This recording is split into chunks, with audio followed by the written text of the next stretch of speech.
Hi, this is John. So I'm back with the green program. So today we're going to talk about what micro outline is. Last time we learned what macro outline is. Today we're going to go over what's the main differences between micro and the macro one. As you can see, today I'm mainly going to go over what micro outline is. What is it? First, I'm going to define what micro outline is and also compare it to the macro outline, which we learned in our previous lesson, and see what it looks like after all. So what is micro outline? As the name applies, micro means small, right? Very detailed, as opposed to macro, which is big, less detailed. So last time we talked, the macro is more loose, the less detailed, big picture like, right? But for micro, it's the opposite. It's super detailed, to-do list for your essay, basically. It's also a great way to organize your thoughts and ideas. The macro, it's a loose, right? Outline, structure. So you kind of want to start with that first. So less detail. It's very ideal for you to visualize and just aim for the big picture.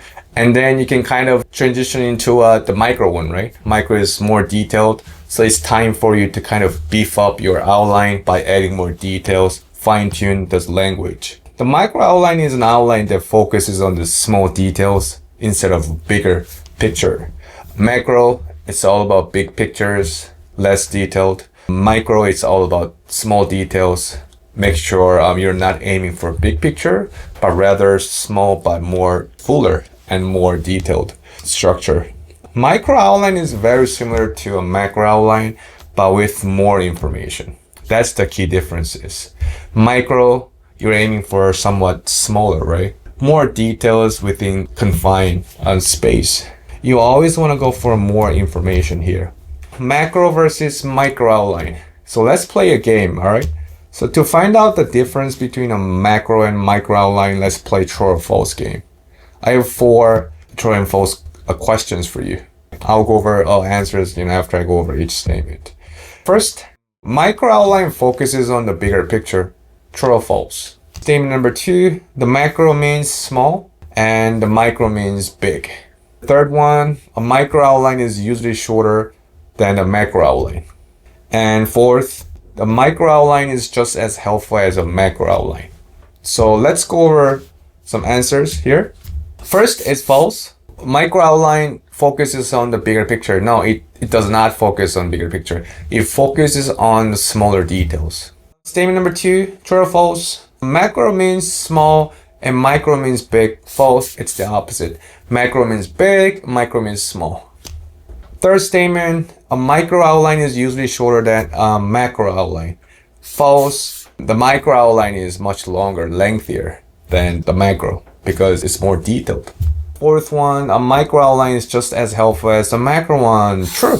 This is the only true statement. Both micro and macro outlines are both super helpful, but as I mentioned about the key differences, the macro means just the big picture, so less detail, obviously, and micro means more smaller details.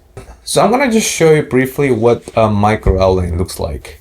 As you can see, as it's the same example that we went over about the women's suffrages, but this version has more details, more meat to the outline.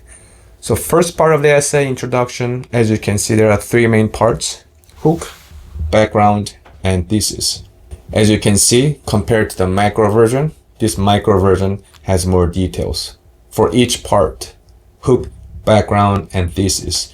Thesis is always a one statement, one sentence at the end of the introduction. The purpose of thesis is to mainly summarize, mainly sets the goal for the essay.